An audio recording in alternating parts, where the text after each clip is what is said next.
guys, good morning. We're up early this morning and we're gonna do a double smoke today. This is a pork shoulder Boston butt roast pork, and this is a corned beef brisket, and we're gonna throw these on the smoker today. You know, St. Patrick's Day is coming up. We're gonna do a corned beef and cabbage later. But today we're just going to smoke a corned beef so we can have some corned beef sandwiches or some corned beef hash and eggs. Now this one has already been corned, which is when they brine it in salt and seasonings. We're going to go ahead and remove this from the package, and we're going to dry off this piece of meat with paper towels, because when you put it in the smoker you don't need all that wet moisture on there, okay? But it's already fully seasoned and lots of salt. We're not adding any salt. So let's get started on that. Alrighty, first things first, we unwrapped our brisket here, and I rinsed it down really good with cold water, and we're gonna remove all the outer moisture with a paper towel just to get started here.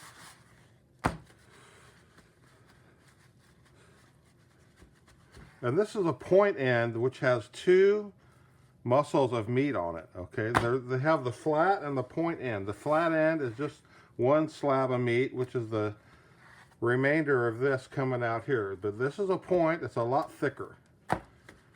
This may require, maybe 5 or 6 hours out there on the smoker. But hey, this is a pretty good piece of meat. I'm only gonna trim this little bit of surface fat off of here, maybe a little off of here. This side is going to be okay. That's what you're called your fat cap.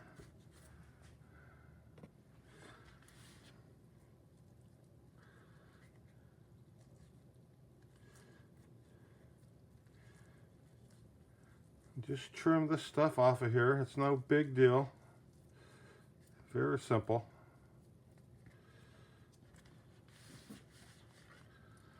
We have, see this? We have a little slab of fat here on the side. We're going to get rid of that too.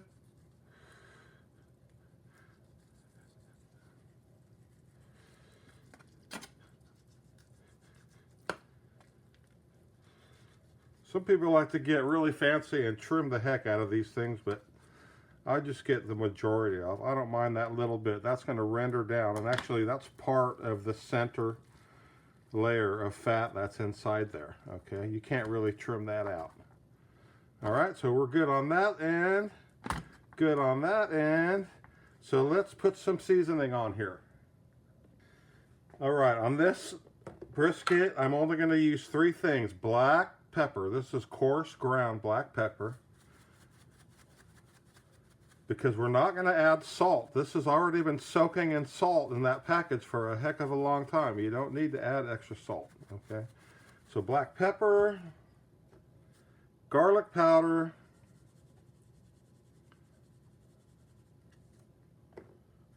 onion powder,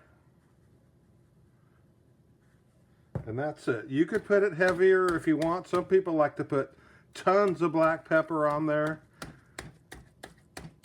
I don't think we're going to do that today. That's good enough, okay? So we're going to go on the other side. I'm going to wipe my hands here before I handle these seasonings again.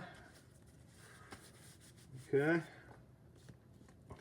Black pepper again. Onion powder. Garlic powder. And that's good. That's good. We're not doing no cooking tournament competition, so it doesn't have to be really fancy. That's going to be good. So we're going to let that sit and let those seasonings soak in for about 15 minutes before we put it on the heat out there. And so I'm going to go out and light the fire on the grill outside now, and that'll give it a little time for those flavors to soak in. Okay, so now we're going to go with our pork shoulder meat here, and I've taken it out of the package and I rinsed the blood off of it. It wasn't very bloody, but I just like to do that just to get all the stuff from the package off of it. All right, and this one has the bone in it. You see the bone right there. So we're just going to pat this thing dry with the darn paper towels here. Okay. So let's get some seasoning on here.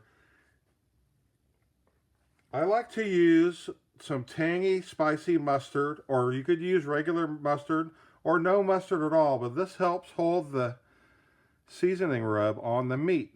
Okay, it's called a binder.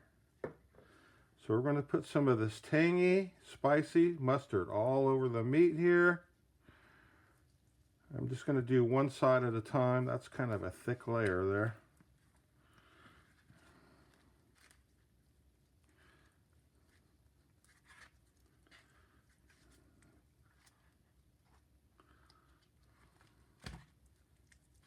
Okay, that's good for that. You could put a little more mustard than that if you want, but I don't think it's necessary at this time. So my pork seasoning, what I like to use, this is my all-purpose plus brown sugar. Salt, black pepper, onion powder, garlic powder, and brown sugar, all in one. You could put them on separately, of course, but I like to make a big container of this at once because I use it quite often. Okay, saves time that way. And a little paprika in there also, you notice the red color. And then also I'm going to give this a little dash of this applewood rub, which is a little bit of kind of a sweet and spicy. It does have a little bit of chili peppers in it too. Okay, we're just going to put a little bit on there. All right. We'll pat that down and make that stick on there really good. And give her a flip over here. Gotta wash my glove again. Make sure you wash your hands or your gloves when you're handling your seasonings, okay? Or you could even put new gloves on if you want to, but I'm not gonna waste my gloves. These wash off so easily. Okay, so we're gonna season that side up. A little more applewood seasoning. Now, if you never tried this, you could use this alone, just on some pork chops or a piece of meat like that. You don't even need to use this other stuff. This is good, good stuff, but just don't put it on too thick. I learned about that. Just a little bit and you're good. So we're going to let that sit while we get the fire going out there and let those flavors soak in, and then we'll be back. Okay, we got the charcoal chimney going. I put a couple inches of Kingsfords on the bottom because they light very easy. The rest of the can is full of Jealous Devil large briquettes, okay? And they burn for a long time, so that's what I'm hoping on. All right, these coals are lit enough to get started here. I'm not gonna let them ash over like you normally would. I'm just gonna dump them right here on this side of the grill.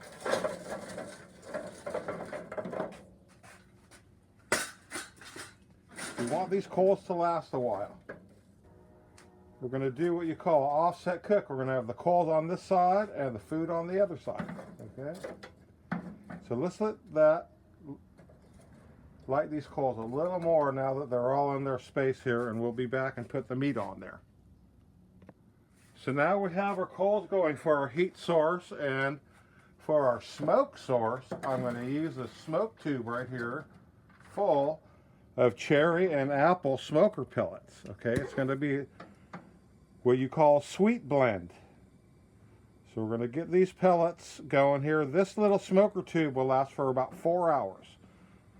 So that's what I plan on, about 3 or 4 hours of smoke and a couple more hours of heat, and this cook will be finished here.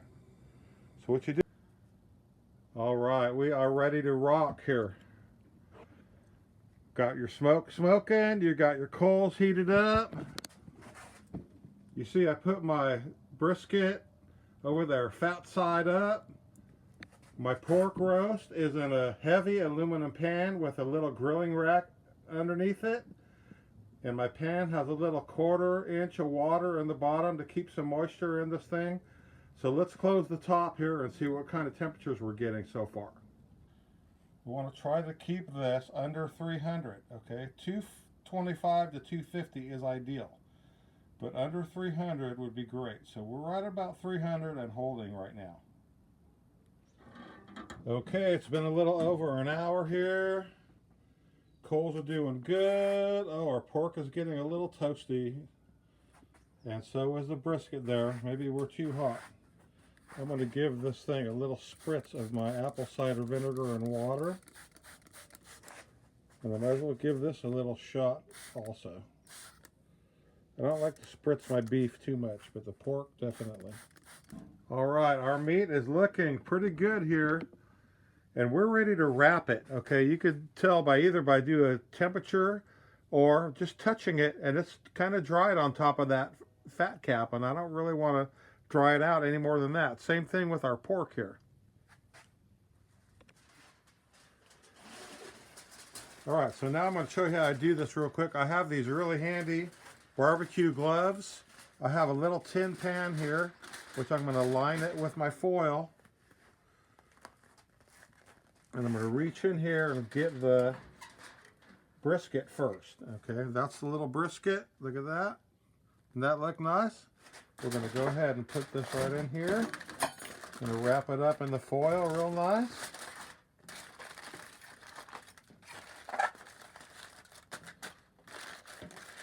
And we're going to throw that back on the grill. Pork here, I'm going to go ahead and lift it. I'm going to take out this little tray that we elevated it on, all right? Now on the pork, I like to add a little barbecue sauce. Or you could spray it with some more of that apple cider vinegar concoction, but you have to have some moisture in here because we want pulled pork and we don't want it to dry out all the way, okay? So this is my homemade barbecue sauce. It has brown sugar in it.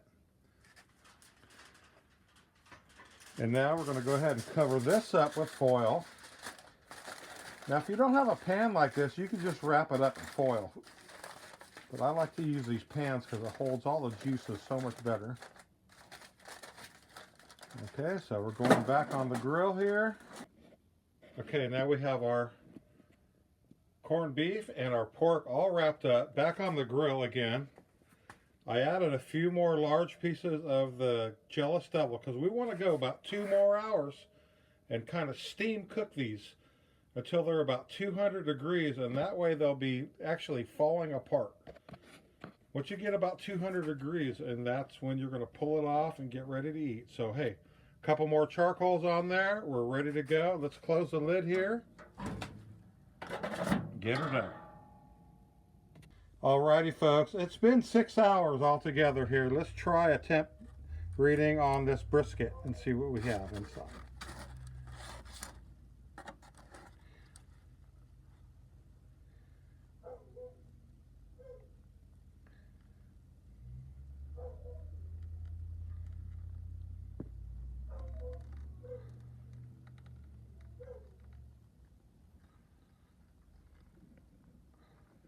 $180 something there. Well, that was quite tender right there where that went in.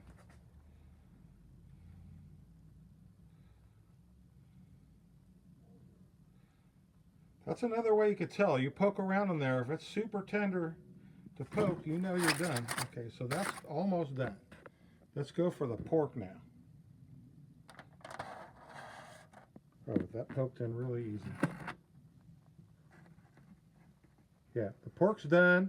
What I'm going to do is I'm going to move the brisket to there and the pork to there because we still got a little coals going, and to give it a little more time and it'll be ready. Okay, now we're going to dig into this pork here to get it uncovered. I let this rest almost an hour under foil. Okay, it's still hot though. And you know when it's done when you could pull the bone out just like that, okay? That's your first sign. The bone comes right out, no meat stuck to it. So what we're going to do is I'm just going to do this by hand and tear it apart and let all these little juicy juices go soaking right back into the meat again. Okay. So simple.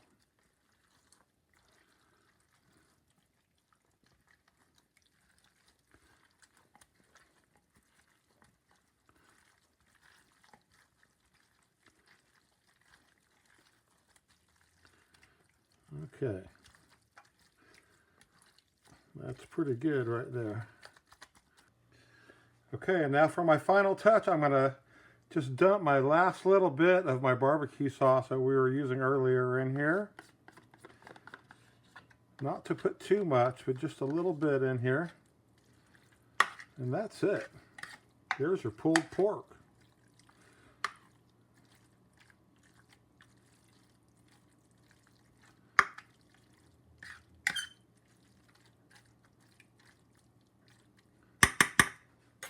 Now I've got myself a nice little French roll with a little bit of mayo on here. I'm going to load it up real good. And that is going to be my lunch. Just like that. Let's try a bite. Oh, delicious. There you go, folks. There is your pulled pork. Next, we're going to tear into that brisket. I'm going to let it sit a little bit longer. Then we'll get into that. Alrighty, folks. Let's dig into this corned beef here. It's been sitting in the foil a couple hours after we pulled it off the grill. Look at all that juice. Wow. So what I'm going to do here, I'm going to take it out and put it on our cutting board. And it looks like the grain is going across that way. So why not, let's try to cut a slice off right here. See how this goes. Oh yeah. Oh, cut it the wrong way. See how the grain goes like that? So that means we need to slice it like that. Okay? That was with the grain. So we're going to cut it against the grain.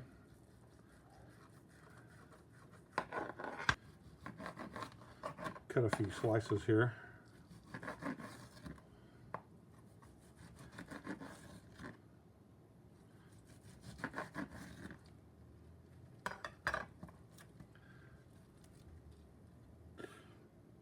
It's nice and juicy inside. I probably should have let it cook a little longer so it would be a little more tender, but it's still good like that. We're just going to make corned beef sandwiches and corned beef and hash for breakfast, so it's going to get cut up very well. But hey, look, all these other pieces, we're going to throw them back in the juice in here. I'm going to let that soak in, and that's how we're going to keep it. Okay, folks, that's how you smoke a corned beef. Let it get up to 200 degrees, and you'll be good to go.